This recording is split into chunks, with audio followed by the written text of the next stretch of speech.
राधा रानी सरकार की जय। सियावर रामचंद्र की जय।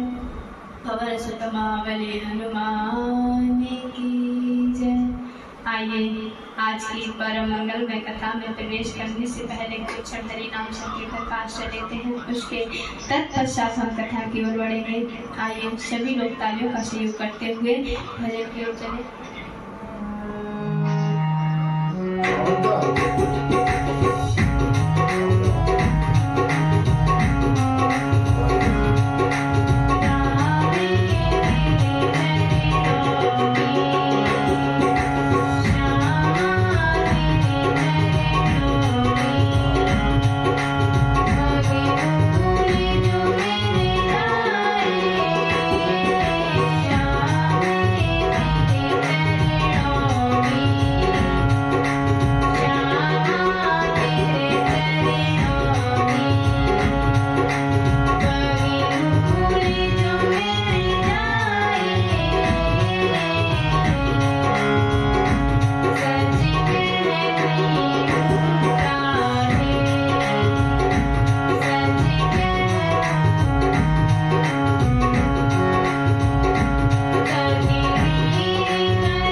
आइए आज की परम मंगलमय कथा में प्रवेश करते हैं। विगत दिवस की कथा में हमने श्रवण किया था कि नंद बाबा अंबिका वन में गए थे, वहां पर अजगर ने उनका पैर पकड़ लिया था, तो भगवान ने उस अजगर का उद्धार किया।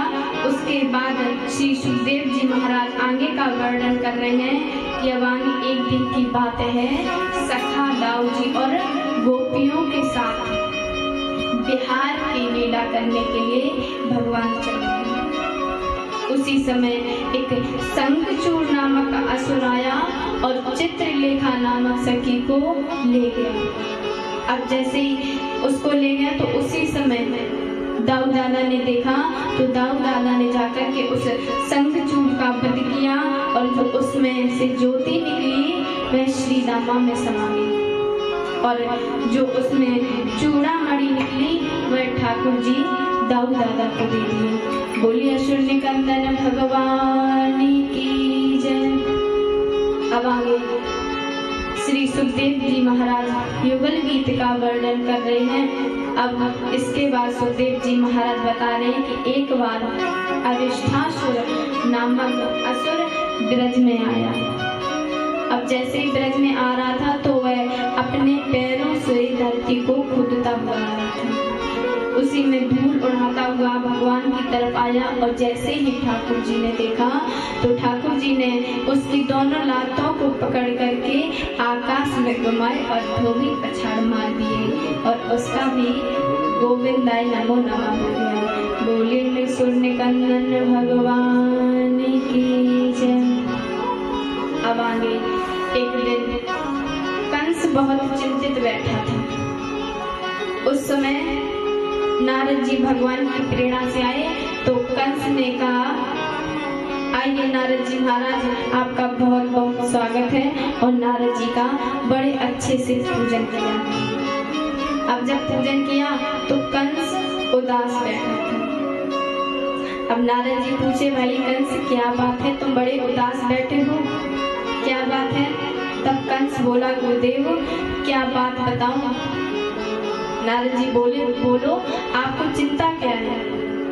कंस बोला कि गुरुदेव मैं ब्रज में कृष्ण और बलराम को मारने के लिए असुर भेजता हूँ और जो भी भेजता हूँ वह कृष्ण और बलराम उसे नहीं मार देते और धीरे धीरे उनकी संख्या कम होती जा रही है।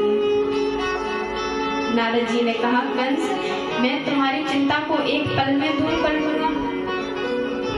देखो चुटकी में तुम्हारी चिंताओं को भी मैं नष्ट करता हूँ। और नारद जी मन में ऐसा बोल रहे कि ऐसा दवा बताऊंगा ना रोग रहेगा और ना ही रोगी रहेगा। देखिए नारद जी महाराज जहाँ जाते हैं वहाँ गुरुदेव के नाम से ही बोले जाते हैं और जहाँ जाते हैं वहाँ उनका पूजन भी बड़े अच्छी तरीके से होता है। अब नारद जी बोले, कंस तुम यही तो सबसे बड़ी गलती करते हो कि जो तुम एक को भेजते हो। तुम जब एक को भेजते हो तो वो दोनों उसको मिल करके मार देते हैं। तो कंस बोला, गुरुदेव अब आप ही बताएं ऐसा मैं क्या करूं जिससे वह दोनों मर जाएं? नारद जी बोले, देखो ऐसा करो कि तुम एक यहाँ पर यज्ञ कराओ और जब तुम यज्ञ कराओगे तो कृष्ण बलराम को उसमें अवश्य बुलाना। तो कंस बोला, जैसे आपकी आज्ञा गुरुदेव। और कंस तो सोचता ही था कि कैसे भी हम कृष्ण और बलराम को मार दें। अब कंस को इतना गुस्सा आया देवकी और वसुदेव पर, सोचने लगा कि मैंने इन पर विश्वास किया, उन्होंने मेरे साथ विश्वासघात किया। अब जैसे ही मारने के लिए आगे चला तो नारद जी ने रोक लिया कि रुको, ये गलती मत करो। यदि तुमने वसुदेव और देवकी को मार दिया तो कृष्ण बलराम कभी आने वाले नहीं। अब मैं जैसा बोल रहा हूँ वैसा ही करो। अब कंस ने यज्ञ रखा। जब यज्ञ का प्रस्ताव रखा तो वह वह जाकर के जब वह प्रस्ताव रखा तो कंस बोला कि अब ब्रज का हितैषी कौन है जिससे वह ब्रज में भेजा जाए। और जब यदि मैं अपने कोई भेज रहा हूँ तो ब्रजवासी यही सोचेंगे कि कंस हमें मारने के लिए भेज रहा है। अब नारद जी से पूछने लगा, बताओ आप हम किसको भेजें? नारद जी ने कहा कि आप अक्रूर जी को बुलाइए, क्योंकि अक्रूर जी बहुत बढ़िया हैं, एकदम सही से हैं। अब कंस ने अक्रूर जी को बुलाया है। अक्रूर जी समझ गए, क्योंकि जानते थे कि ये कंस बड़ा ही मतलबी इंसान है। जब तक इसका मतलब ना हो तब तक वह किसी से बोलता भी नहीं है। अब अक्रूर जी को बुलाया तो अक्रूर जी जैसे ही आए तो अक्रूर जी के पास बैठ गया और अक्रूर जी से बोला, महाराज मैं आपसे एक निवेदन करता हूँ। अक्रूर जी बोले, भैया कंस ये निवेदन क्या हुआ? आप हमसे आज्ञा कीजिए, मैं वही करूँगा। कंस बोला कि मैं आपसे एक अनुग्रह करता हूँ कि आप ब्रज में चले जाइए। अक्रूर जी बोले, मैं क्यों ब्रज में चले जाऊँ?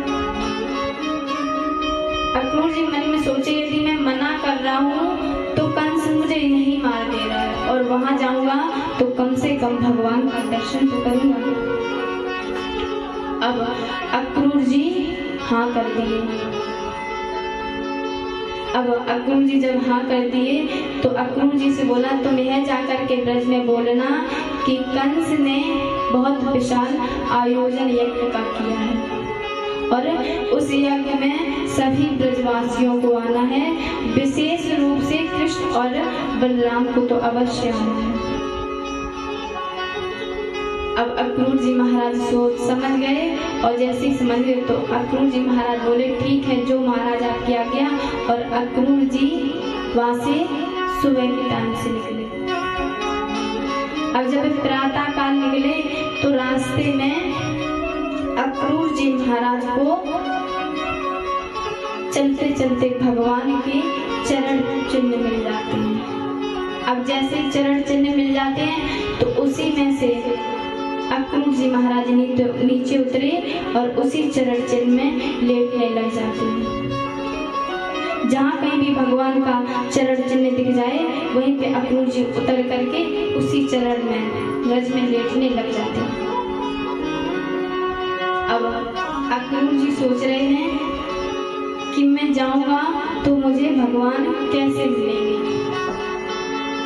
क्या काम करते हुए मिलेंगे।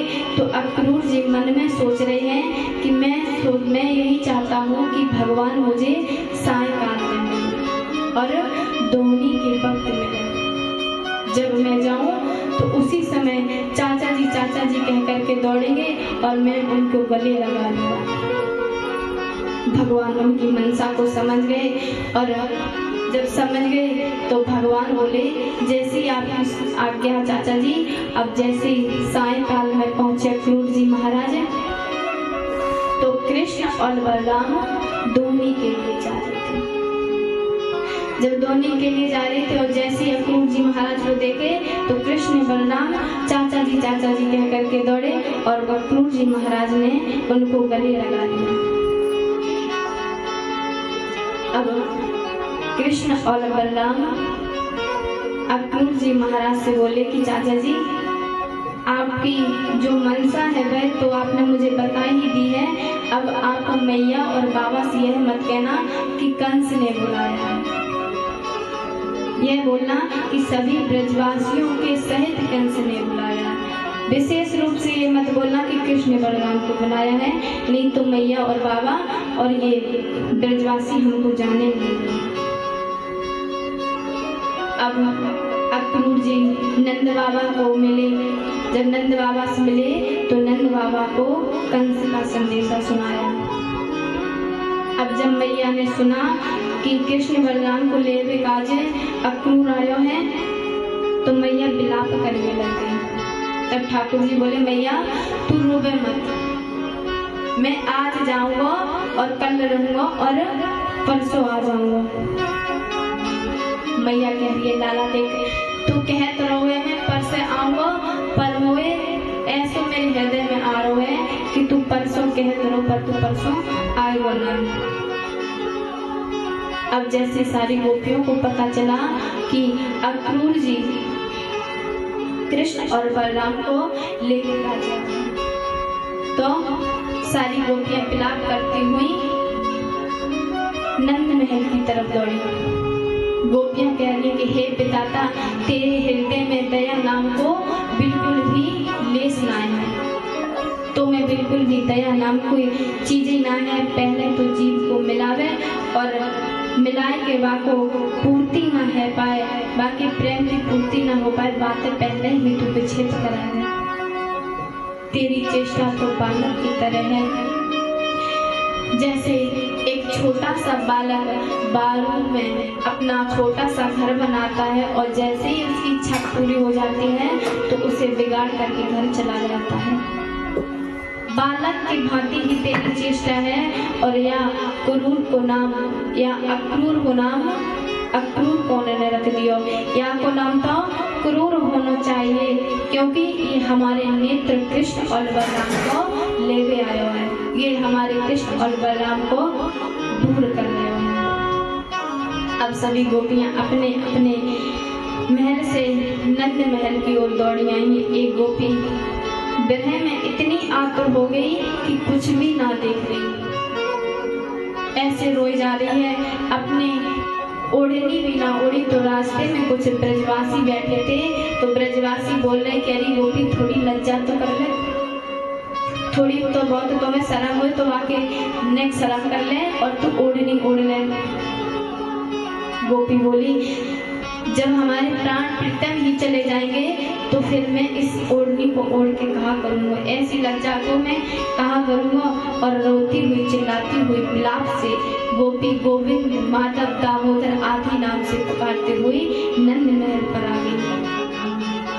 अब जैसे नंद महल के पास आई तो ठाकुर जी रथ पर आरूढ़ हो गए थे, तो गोपियां रथ के आगे लेट गई।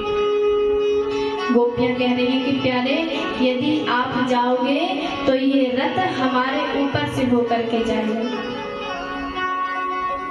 ठाकुर जी सोचने लगे अब तो बहुत बड़ी विडंबना हो गई, अब क्या किया जाए। तो गोपियों से ठाकुर जी बोले रुको बात सुनो हमारी पहले गोपियों। गोपियां बोली हम आपकी एक बात नहीं सुनेंगे, हम आपको जाने ही ना देंगे। गोपियां कह रही हैं देखो चाहे कुछ भी हो जाए, भले ही ये यदि आपको जाना ही है तो ये रथ मेरे ऊपर से होकर के जाएगा, अन्यथा मैं आपको जाने नहीं दूंगी। ठाकुर जी बोले देखो गोपियों मैं आज जा रहा हूँ, कल रहूंगा और परसों आ जाऊंगा। गोपियां बोली प्रीतम आप हमारे जीते जी तो ना जा सको। तो ठाकुर जी बोले गोपियों एक बात बता, क्या तुम मुझे प्रसन्न नहीं देखना चाहती? जब ठाकुर जी ने ऐसा बोला गोपियों से तो गोपियां एक तरफ हो गई। गोपियां कह रही हैं कि हम आपकी विरह अग्नि में करोड़ों करोड़ों जन्मों जन्मांतरों तक जल सकते हैं, लेकिन आपका मुख कमल एक क्षण के लिए भी हम मुरझाए हुए नहीं देख सकते। यदि आप मथुरा जाकर के प्रसन्न हैं तो आप प्रसन्न होकर के मथुरा जाइए। ये सच्चा प्रेम है। प्रेमी सदा अपने प्रीतम को खुश देखना चाहता है, चाहे वह किस अवस्था में हो। नारद जी कहते हैं कि तत् सुखम सुखीर्घम। एक बार जब रामचंद्र जी वनवास के लिए गए थे तब भरत जी रामचंद्र को मनाने के लिए चित्रकूट पर गए थे। तो भरत जी के पक्ष में वशिष्ठ जी गए। वशिष्ठ जी भी बोले कि भरत जी का दुख अब हमसे देखा नहीं जाता, कृपा करके आप वापस चलिए। यहाँ तक कि भरत जी की तरफ माता सीता, लक्ष्मण भी सब लोग हो गए। सभी बोल रहे हैं कि प्रभु आप चल कर के तो एक बार चलिए। रामचंद्र जी बोले कि हम चले तो जाएं, पर हमारे पिता से जो हमने वादा किया था, जो हमारे पिता की आज्ञा थी, उसका हम क्या करें। और यदि भरत जी को यही अच्छा लगता है तो फिर मैं चलूंगा। तो भरत जी बोले कि प्रभु यदि आपको यही रहकर अच्छा लग रहा है तो आप प्रसन्नता पूर्वक रहेंगे। इसी प्रकार आज गोपियां भी ठाकुर जी से बोल रही हैं कि आप प्रसन्नता पूर्वक मथुरा जाइए। सब गोपियां रो रही हैं, विलाप कर रही हैं। आज जब ठाकुर जी ने बोला तो गोपियां सारी चुपचाप खड़ी हो गई। अब ठाकुर जी ब्रजवासियों के साथ मथुरा के लिए प्रस्थान किए। अब जब रथ दिखाई देता रहा तब तक गोपियां रथ को देखती रही, और जब रथ दिखाई देना बंद हो गया तो ध्वजा देखती रही, और जब ध्वजा देखना बंद हो गया तो जो रथ से धूल उड़ रही थी उस धूल को ही देखती रही। और जैसे ही धूल वह उड़नी बंद हो गई तो गोपियां पछाड़ खा करके आज चित्कार करके आज गोपियां छाती पीट पीट करके विलाप कर रही हैं। पर जब सारी गोपियां नीचे गिर गई, रोने लगी, उसी समय जब गिर गई, अब इधर ठाकुर जी मार्ग में जा रहे थे तो मंद संध्या का वक्त हुआ। अब अक्रूर जी यमुना के तट तक पहुंचे तो रथ को रोके, और अक्रूर जी के मन में एक बड़ा भारी द्वंद्व चल रहा था। अक्रूर जी सोच रहे थे कि छोटे छोटे बालक हैं और यदि कंस ने इन्हें मार दिया तो मैं ब्रजवासियों को क्या मुख दिखाऊंगा। अब यही सोचते हुए अक्रूर जी यमुना जी में डुबकी लगाए। अब जैसे यमुना जी में डुबकी लगाए तो भगवान शेष सैया पर लेटे हैं और बलराम जी शेष के रूप में बैठे हुए हैं। अब जैसे ही अक्रूर जी ने देखा तो अक्रूर जी कहने लगे ये क्या हुआ। अक्रूर जी की बुद्धि भ्रमित हो गई और तुरंत जैसे ही बाहर निकले तो बाहर देखा कि भगवान बैठे हैं, और फिर से जब अंदर देखे तो अंदर भगवान बैठे हैं, फिर तुरंत बाहर निकल के आए। अब जब ऐसा चित्र देखे तो भगवान बोले कि अक्रूर जी से कि काका जी आप बिल्कुल भी चिंता मत कीजिए, आप आराम से चलिए। अब अक्रूर जी भगवान को लेकर के मथुरा आए।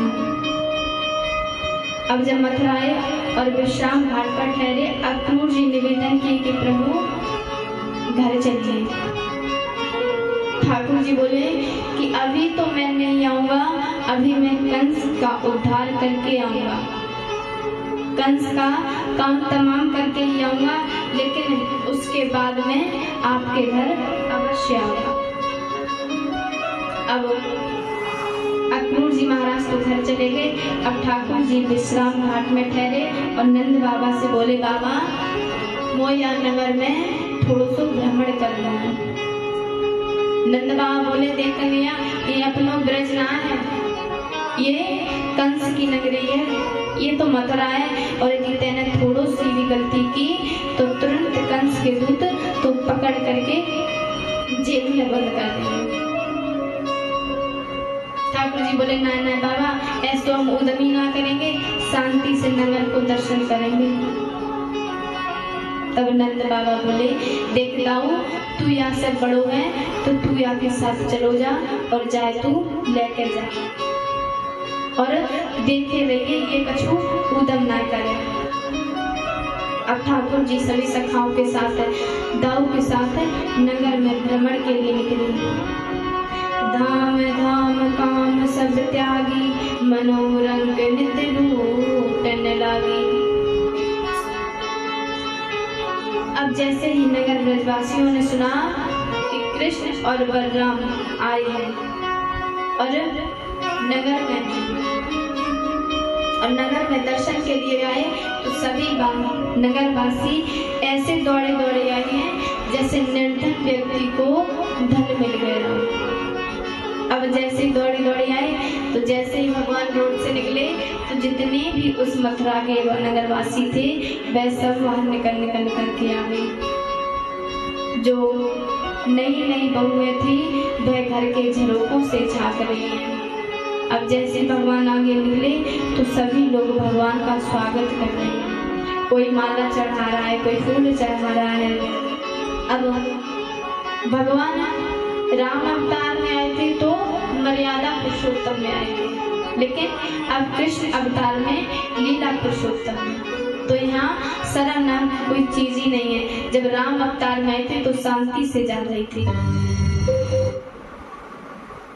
और जब कृष्ण अवतार में आए तो शांति का यहाँ तो कोई माहौल नहीं है। अब इधर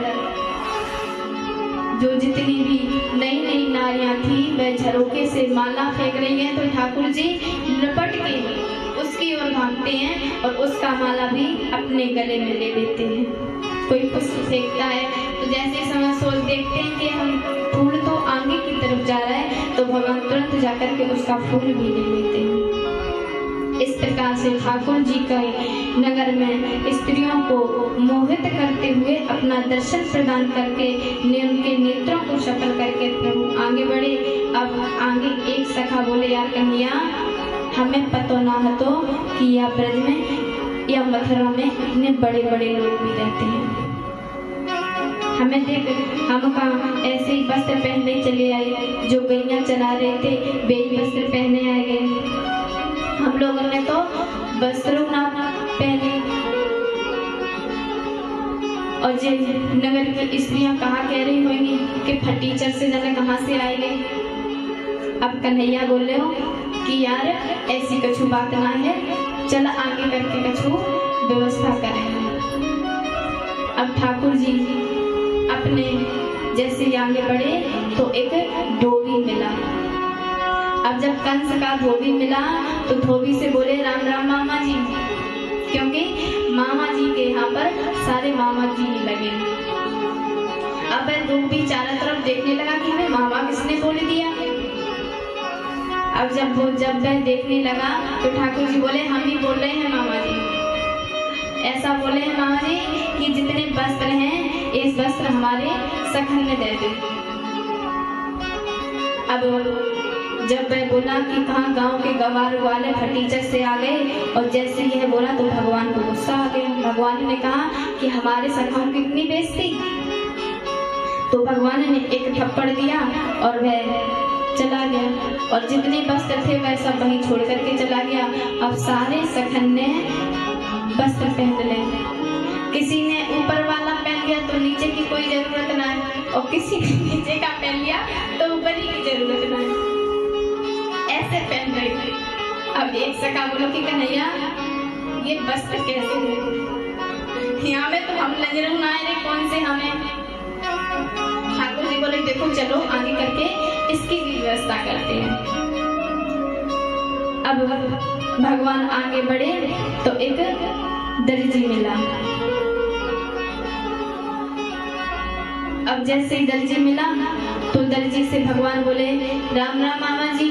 भगवान ने उसको प्रणाम किया, उसने भी भगवान को प्रणाम किया, और भगवान बोले, ये जो वस्त्र हैं इनको हमारे सकन के सारे नाप को कर दो और इनके वस्त्र थोड़े से ठीक ठाक कर दो। उस दर्जी ने सकन के सारे वस्त्र को ठीक ठाक कर दिया, और जैसे ही प्रणाम करके भगवान आगे बढ़े तो उसी समय बोला कि भगवान आपका दर्शन हुआ, हम तो धन्य हो गए। इसीलिए इस समय देखो दर्जियों की कितनी कमाई हो रही है, दर्जी बड़े फल फूल रहे हैं। अब जैसे भगवान आगे बढ़े तो एक सखा बोला कि भैया जी सूट बूट तो ठीक ठाक है, पर थोड़ो सो यदि चंदन लग जातो, और जब तक ब्रजवासी के माथे पर थापक थोगा चंदन ना हो तब तक जचे ना है। अब जैसे ही ब्रजवासी आगे बढ़े तो एक जो कंस के यहाँ पर चंदन लगाया करती थी वही आ गई। अब जैसे आई तो भगवान ने उसे रोका कि अरे सुंदरी रुक जाइए। अब वह कुड़ी देखने लगी कि मुझे सुंदरी किसने कहा, क्योंकि जो भी उसे देखता था तो कुड़ी कुड़ी नाम से पुकारता था, उसे हमेशा गलत शब्द बोलता था तो वह बड़ी ही लज्जित होती थी। सोचती थी कि भगवान हमने ऐसा कौन सा कर्म किया था जो हमें आपने ऐसा कुरूप बनाया है। अब जैसे ही आगे बढ़ी तो भगवान ने फिर से रोका कि अरे सुंदरी रुक जाइए। अब वह रुक गई। अब वह रुकी, वह बोली कि अरे तुम कौन हो। ठाकुर जी पहले बोले कि पहले तुम अपना परिचय दो, तुम कौन हो। वह सहरंजी ने कहा कि मैं कंस की दासी हूँ और कंस के महल में मैं सभी को चंदन लगाती हूँ। मेरा काम चंदन घिसने का है। मेरे द्वारा घिसा चंदन महाराज कंस को बड़ा ही प्रिय लगता है, किंतु आज मेरी समझ में आया कि मेरा चंदन घिसना सफल हो गया। और जब भगवान ने देखा तो भगवान ने एक अपने पैर का अंगूठा उसके पैर से दबाए और उसकी ठोड़ी से थोड़ा सा हाथ लगाए और सीधा कर दिया। अब जब सीधा कर दिया तो सभी ब्रजवासी बोलने लगे, जय हो हमारो कन्हैया तो चमत्कारी है गयो। देखो एक को कितना सुंदर बना दियो यानी। और वह एक सुंदर अप्सरा बन गई। और जब वह सुंदर बन गई तो उसने ठाकुर जी को प्रणाम किया और ठाकुर जी को प्रणाम करके आगे चली गई। अब ठाकुर जी ने कहा कि भगवान अब हमारे घर भी आइए।